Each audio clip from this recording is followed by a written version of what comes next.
welcome back. Today, we're going to dig into a really fascinating and maybe a little unsettling idea called cultivation theory.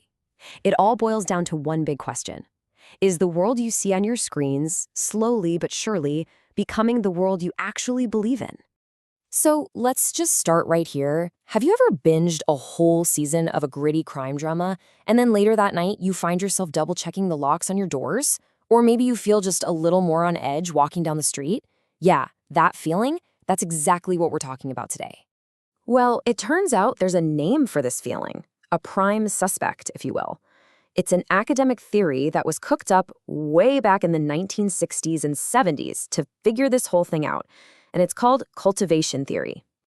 Okay, so here's the core idea from the sociologist who came up with it, George Gerbner. He argued that TV doesn't just entertain us, it cultivates our beliefs. The more time we spend immersed in the world of television, the more we start to believe that the real world works the exact same way. Now, Gerbner's key insight here was that this isn't about one single show or movie that changes your mind overnight. Not at all. He said it's more like dripping water eroding stone. It's this slow, steady, cumulative process, a constant flow of messages repeated over and over for years that just gradually carves out our perception of reality. So how do you even test an idea like that? Well, Gerbner's research made a really crucial distinction. He split people into two basic groups. Heavy viewers, the folks watching 4 or more hours of TV a day, and light viewers who watch less.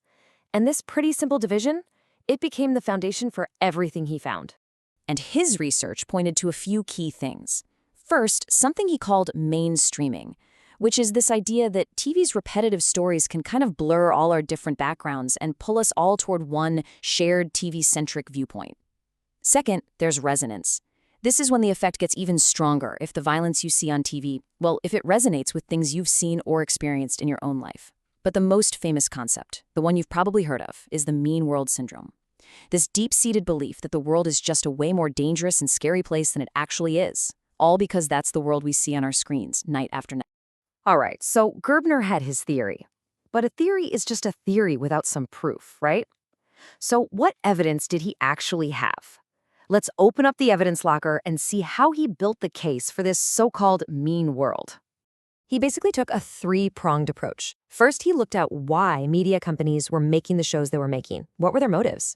Second, he did a deep dive into the actual content on TV, famously counting every single act of violence. And then for the third step, he surveyed huge audiences, asking them all about their views of the world to see if their answers lined up with what was on TV. And the results? They were surprisingly consistent. When you ask people questions like, what do you think your chances are of being involved in an act of violence?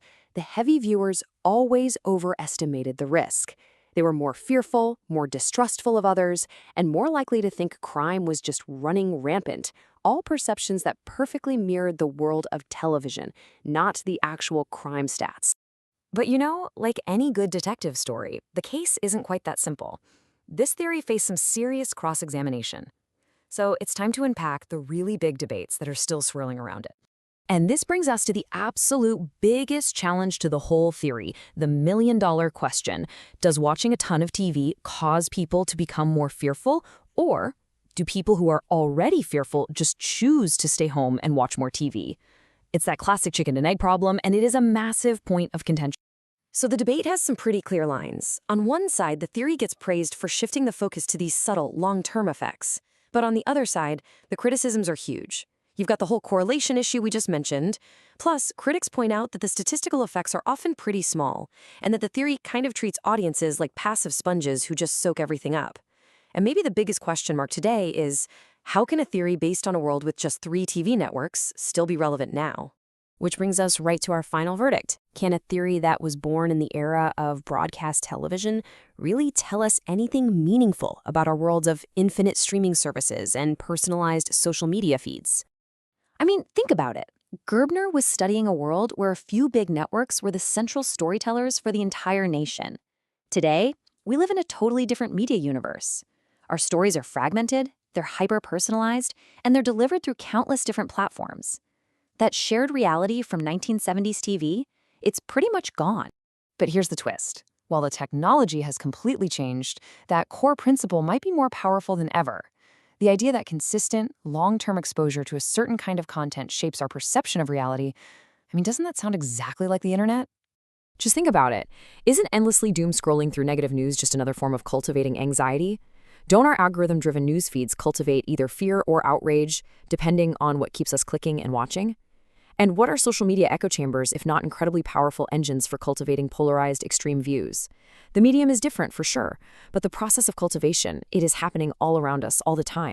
So we want to leave you with this final thought. George Gerbner was worried that television was cultivating a mean world syndrome for everyone. But in an age where our media is perfectly tailored to our own biases, our own fears, our own anxieties, the real question isn't what world TV is cultivating for all of us anymore. The question is, what specific, unique world is your personal feed cultivating just for you? And is that a world you actually want to live in?